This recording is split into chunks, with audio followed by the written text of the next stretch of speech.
Hello everyone, আজকের ভিডিওটা একটু অন্যরকম হবে। আজকে বাড়িতে আমি জিও এয়ার ফাইবার ইনস্টল করিয়েছি। তা এয়ার ফাইবারটা আমি এক প্রকার গিফট পেয়েছি বললেই ভালো হয় আর কি, সেইভাবেই এয়ার ফাইবারটা কিনেছি আর কি আমি। তা আমাকে কোনো পয়সা দিতে হয়নি প্রথম থেকে। সেটা কীভাবে এসেছি আপনারা আমার সাথে যোগাযোগ করলে বলে দেবো। আমি একটা কুপন পেয়েছি আর কি, সেখান থেকে এয়ার ফাইবারটা নিয়েছি। যাই হোক, তা বিষয়টা হচ্ছে কী করে কি ইনস্টল হলো সেটা একটু আপনাদের দেখিয়ে নিই, চলুন।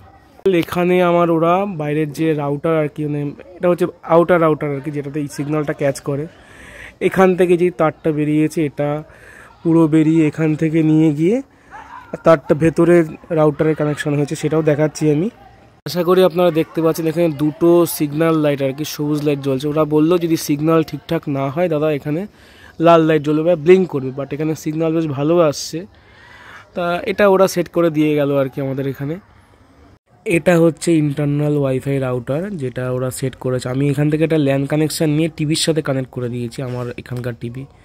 তা আপনারা দেখতে পাচ্ছেন টিভিতে চলছে, বাট এটা কিন্তু ল্যানের মাধ্যমে চলছে।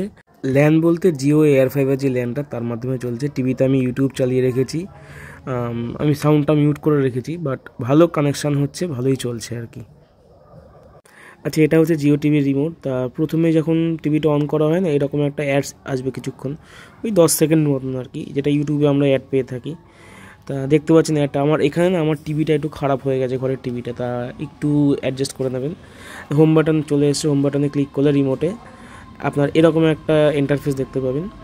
তা এই ইন্টারফেসে খেয়াল করে দেখুন, জিও টিভি প্লাস দেখাচ্ছে, লাইভ টিভি দেখাচ্ছে। তা আমরা এখানে জিও টিভিতে ক্লিক করলে জিও লাইভ টিভি যেটা কি সেটা দেখতে পারবো। ক্লিক করলাম আমি, এখানে জিও টিভি চলে এলো। একটু সময় দেবেন, মানে খুব ফাস্ট হয়তো হবে না, বাট ভালো হবে। এখান থেকে আপনি বিভিন্ন চ্যানেল দেখতে পারবেন, Bangla, English, Urdu. TV guide থেকে আপনি ল্যাঙ্গুয়েজ সিলেক্ট করতে পারবেন। ওটা নিয়ে আমি পরে ভিডিও করব একদিন, ডেডিকেটেড ভিডিও। তা এক্সপিরিয়েন্সটা নতুন, বেশ ভালোই লাগছে। আমি প্রথমে এখানে এবিপি আনন্দ দেখেছিলাম, তাই এবিপি আনন্দটা একটু প্লে করি, দেখতে পারবেন। একটু ওয়েট করতে হবে, হ্যাঁ, প্রথমে একটু এরকম আবছা, পুরো আবছা বলতে স্টপ হয়ে থাকবে, কিছুক্ষণ পরে দেখুন লাইভ টিভি চলছে কিন্তু এখানে। তা এই জিনিসটা বেশ ভালো লাগছে আর কি। আর চ্যানেলের কোয়ালিটি কিন্তু বেশ ভালো, এইচডি চ্যানেল পাচ্ছেন আপনারা। আমার কিন্তু খুব ভালো লেগেছে এখানে। আর রিমোটে কিন্তু ভয়েস কমান্ড আছে, আমি ভয়েস কমান্ড করেও টিভি চালিয়েছি। জি টিভি যেমন সার্চ করেছিলাম, জি বাংলা এইচডি, তা ওরা জি5 পুরো খুলে দেয়। আর এখানে আপনার ওটিটি প্ল্যাটফর্মগুলো পেয়ে যাবেন, ওটিটি প্ল্যাটফর্মগুলো সব আপনারা পেয়ে যাবেন এখানে। যখন রিচার্জ করবেন তখন থেকে অ্যাক্টিভ হয়ে যায় আপনার ফোন নাম্বার দিয়ে। দেখুন এখানে আমি জি টিভি সার্চ করেছি, জি5 খুলে গেছে। তো জি5-এ লাইভ চ্যানেল আছে, জি বাংলা আছে, জি সিনেমা আছে, জি সিনেমা এইচডি আছে। আমি জি বাংলাতে ক্লিক করব, এখানে ক্লিক করলাম। জি বাংলাতে একটু ওয়েট করবেন, জি5 অ্যাপসের মাধ্যমে হবে আর কি এটা। তা সবথেকে ভালো লাগছে যে একটা নতুন আপনার পুরনো টিভি আর কি স্মার্ট টিভি হয়ে যাচ্ছে, এই জিনিসটা আমার কাছে খুব ভালো লেগেছে আর কি। তা সঙ্গে সঙ্গে জি বাংলা এইচডি কিন্তু প্লে হয়ে গেল, দেখুন জি বাংলা এইচডি প্লে হয়ে যাচ্ছে। একটু সময় আপনাকে দিতে হবে, এটা কিন্তু মাস্ট, আমি বারবার বলছি, সময় একটু আপনাকে দিতে হবে। যাই হোক, এক্সপিরিয়েন্সটা নতুন। দুটো ছেলে এসেছিলো ইনস্টল করতে, ছেলে দুটোর বাড়ি লোকাল আরংঘাটাতে আমাদের এখানে। তা ওরা বেশ ভালোই কাজ করছিলো, ভালো ছেলে দুটো। এটা হচ্ছে রাউটারটা যেটা ওরা বাইরে ইনস্টল করেছে, আর এই কেবেলটা দেখতে পাচ্ছেন এটাই হচ্ছে কানেকশান আর কি, এয়ার ফাইবার যেটা আর কি, এটাই কানেকশান হয়েছে।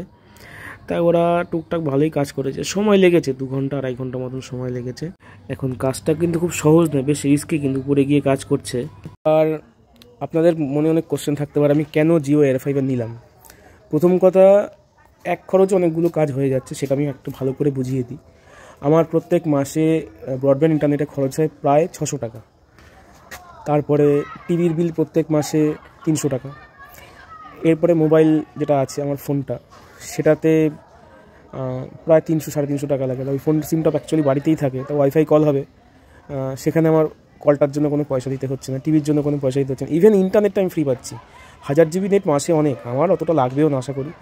তা চিন্তা করলাম যে আমার ব্রডব্যান্ড নেটের থেকে খুব একটা অসুবিধা হবে না। তা সেখানে আমার সব মিলে যদি খরচ হয়, সব কিছু আগে যখন সেপারেটভাবে করতাম, সেখানে যদি খরচ হতো আমার ওখানে প্রায় 1250 টাকা থেকে 1300 টাকা, কখনো কখনো বেশিও হতো। সেটা আমার প্রায় 1000 টাকায় চলে আসছে, বা 700 থেকে 1000 টাকার মধ্যে। এই দিকটা একটা খরচের বাঁচো আর কি। তা এটা একটা গেল পয়েন্ট। আর দ্বিতীয় পয়েন্ট হচ্ছে, ব্রডব্যান্ড কানেকশন অনেক সময় ফাইবার কেটে গেলে আমাকে 2 দিন বা 1 দিন বা অনেক সময় সমস্যা হয়। তা এখানে আমার বাড়ির থেকে এয়ার ফাইবার সব কিছু, সেটা আশা করি কোনো সমস্যা হবে না। আমি এখনও ফেস করিনি, যারা এয়ার ফাইবার ইউজ করছেন তারা হয়তো ভালো বলতে পারবেন। তো আমি সেই চিন্তাভাবনা করি আর কি আমি এয়ার ফাইবারটা ইনস্টল করালাম। তো আমার এখানে আশেপাশে অনেকগুলো জিওর টাওয়ার আছে, কানেকশান 30 Mbps আমার ইন্টারনেট কানেকশান, বাট আমি কিন্তু ভালো কানেকশান পাচ্ছি। ডাউনলোড স্পিড ওরা বললো যেটা দেখাবে টেস্ট করে তার থেকে আপনি 8 ভাগ করতে হবে। তো 8 ভাগ করার পরে আমি প্রায় পাচ্ছি আপনার 24 Mbps, যেটা হচ্ছে 24 Mbps ভাগ করে পাচ্ছি আর কি। আপলোড স্পিড প্রায় 9 থেকে 10 MB, মোটামুটি খারাপ হবে না। তা এটা তো 30 Mbps, এবার যদি 100 Mbps কানেকশান করি যেটার জন্য 899 প্লাস জিএসটি প্রায় আপনার 1060 টাকা কি 1500 টাকা মতন, 1060 টাকা 62 টাকা এরকম পড়বে। এখন 50 দিন ফ্রি আছে, এরপরে আমি ওই কানেকশানটাই ভাবছি রিচার্জ করব। যাই হোক, আপনারা দেখলেন আজকে জিও ফাইবার ইনস্টলেশন, বা আমি যেটুকু অভিজ্ঞতা হলো এখনও পর্যন্ত। তা যাদের বাড়িতে এয়ার ফাইবার আছে তারা আমাকে একটু ফিডব্যাক দিতে পারেন, কেমন এয়ার ফাইবার কানেকশান আপনারা করেছেন বা কী ভুল ভ্রান্তি কী আছে। এখন দেখুন লাগিয়ে ফেলেছি, সেখানে কিছু করার নেই, অ্যাকচুয়ালি অফার পেয়েছি বলে লাগিয়েছি। আর বাঙালিরা অফারে কিছুই ছাড়ে না, সেটা আপনারাও জানেন, আমিও সেভাবে ছাড়িনি আর কি। তা যাই হোক, আমার অ্যাকচুয়ালি অ্যালায়েন্স ব্রডব্যান্ড আছে, অ্যালায়েন্স ছিল, সেটা পিএমপিএল করা হয়েছে। বাট আমি ভাবছি অতটা স্পিড আমার দরকারও নেই, বাট এখন দুটো সেপারেট করে রিচার্জ করা টিভির জন্য সেটা দরকার নেই, সেই জন্যই এখানে স্কিপ করলাম আর কি। যাই হোক, নতুন এক্সপিরিয়েন্স একটু দেখি কেমন হয়। আর আপনারা কমেন্টে জানান যে জিও এয়ার ফাইবার যারা ইউজ করছেন বা কী সুবিধা অসুবিধা আছে, জানালে একটু উপকৃত হবে।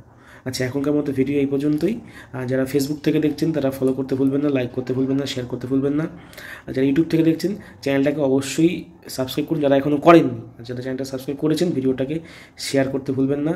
আর কমেন্টে অবশ্যই জানাবেন আপনাদের কী অভিজ্ঞতা। টাটা।